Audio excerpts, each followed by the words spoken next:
Aujourd'hui, je me suis réveillée avec l'envie de vous parler d'un truc.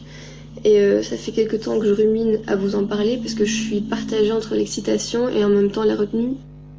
D'un côté, j'ai envie de vous parler sans tabou, sans filtre. Voilà, moi je suis gênée de rien, donc j'ai envie de parler librement avec vous. Et de l'autre, je me retiens parce que je sais qu'il y a beaucoup de jeunes et de très jeunes qui me suivent et que donc voilà, je dois être prudente face à certains sujets. Donc je suis toujours tiraillée.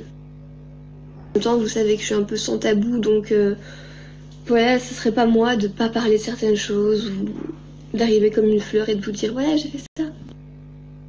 Donc d'avance, pour les plus jeunes et les très jeunes qui me suivent, sachez que vous avez tout le temps devant vous de réfléchir au sujet qu'on va aborder aujourd'hui et que c'est pas maintenant que vous devez penser. J'ai un complexe depuis que je suis ado, depuis des années. Ça fait 5-6 ans que j'y pense concrètement, tous les jours de ma vie. Et celles d'entre vous qui me suivent depuis le début, et celles qui me suivent depuis 5 ans savent de quoi je parle parce que je pense que je l'avais évoqué une fois dans une toute première vidéo. Je déteste mon nez. Bah, je le supporte pas et ça fait des années. Et depuis ma première année d'UNIF, ça fait 6 ans, je sais plus, j'y pense tous les jours, quoi. Bon, on va pas entrer dans le débat du « et des nez pires que le tien, toi ça va encore » où il y a toujours pire que soi, mais celles qui ont un complexe, peu importe lequel, savent qu'on ne voit plus que ça. Celles qui ont un complexe, enfin celles et ceux, savent que le monde entier a beau vous dire « mais ça va, t'es bien comme ça », c'est un complexe, c'est dans la tête, voilà. Bref, j'ai toujours su depuis que je suis ado que j'allais pas supporter mon nez à vie et qu'un jour ou l'autre j'allais y remédier, mais voilà, on n'est pas prêt du jour au lendemain pour remédier à un complexe, quoi. Faut être prêt psychologiquement, il faut se préparer, y penser pendant des années. Moi ça fait 6 ans que j'y pense, quoi, tous les jours. Et je fais appel à votre bon sens, on va passer aussi le débat du « ouais c'est la mode, toutes les youtubeuses passent par là ». Non, c'est une partie des femmes du monde entier qui ont des complexes et qui y remédient. Voilà, c'est pas une mode, c'est pas une folie passagère. Bien avant d'être sur YouTube, je savais qu'un jour dans ma vie j'allais remédier à ce complexe, et si aujourd'hui j'avais un autre métier, ma décision aurait été la même. Oui, bon, et j'ai pas non plus envie d'argumenter sur c'est superficiel, ça l'est pas, franchement je m'en fous. Encore une fois, tout le monde a des complexes, tout le monde les gère comme il le peut, comme il le veut, et j'ai pas envie de me justifier parce que je suis youtubeuse. Voilà, j'ai juste envie de partager avec vous. Pour en revenir à mon histoire, ça fait 5-6 ans que tous les mois je me dis est-ce que je passe le cap, est-ce que je le passe pas, est-ce que je suis prête, est-ce que je suis pas prête. Voilà, comme ça pendant 6 ans, des allers-retours. Et clairement, j'étais pas prête parce que c'est pas une décision, encore une fois, qu'on prend à la légère, on la prend consciencieusement, en son âme et conscience. Et là, je me suis décidée. Et je suis vraiment soulagée et trop contente. Et donc, j'avais envie de partager avec vous ce qui va se passer, mes craintes, mes recommandations, mes joies. Et pas juste vous partager la fin de l'histoire en vous disant « Eh voilà, j'ai fait ça au fait, bon bref, on passe à autre chose ».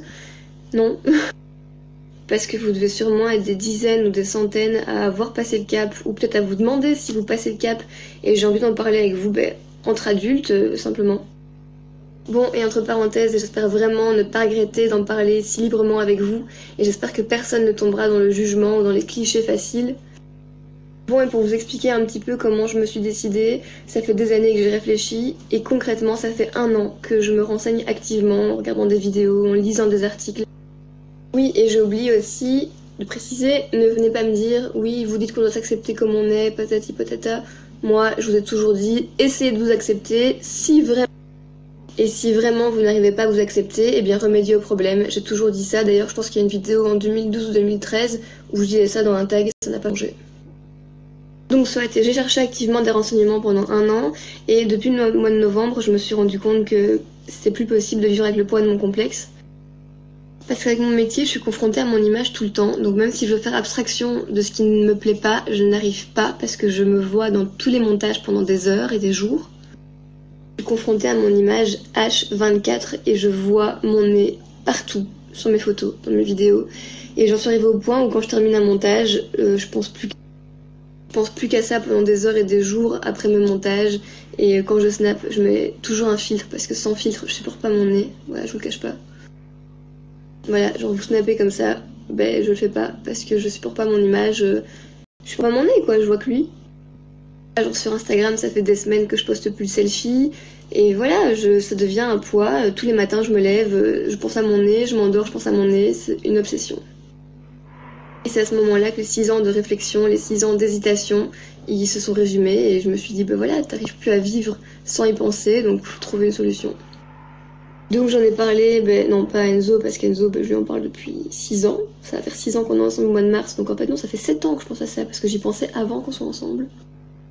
J'en ai parlé à mes parents et je me sentais décidée à aller voir des chirurgiens pour avoir des avis médicaux, des informations vraiment concrètes, et donc j'en ai vu 3.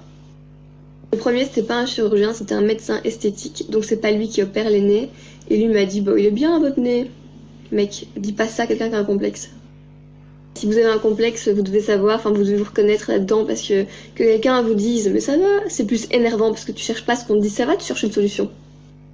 Ensuite, le deuxième, c'était un vrai chirurgien, et j'ai pris 2 séances d'1 heure avec lui pour avoir le plus d'infos possible sur l'opération, sur tout ce qui allait se passer, quoi. Et il m'a dit un truc, il m'a conforté dans mon idée en même temps qu'il m'a fait un peu un choc. Il m'a dit, votre nez, c'est pas le pire que j'ai vu, mais vous avez un nez un peu masculin, parce qu'il est pas fin. Sortie de là, on est monté dans la voiture, j'ai commencé à pleurer, je me suis dit, tu vois, je me fais pas un film.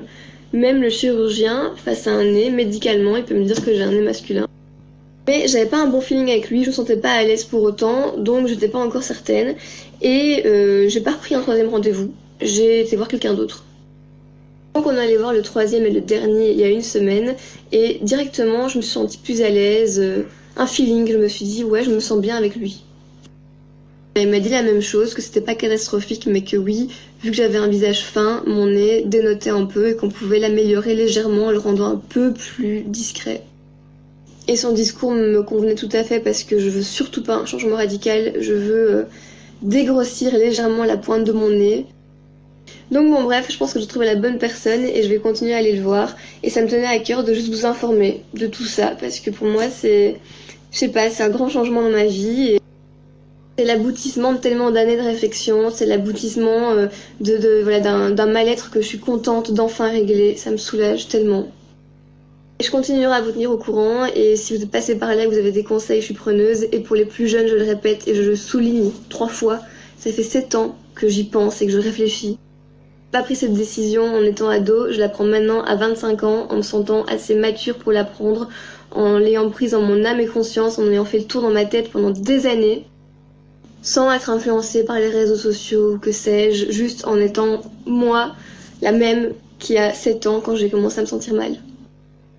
Je suis contente de vous en avoir parlé, je me sens bien, je me sens moins seule pour raconter tout ça parce que ça va quand même être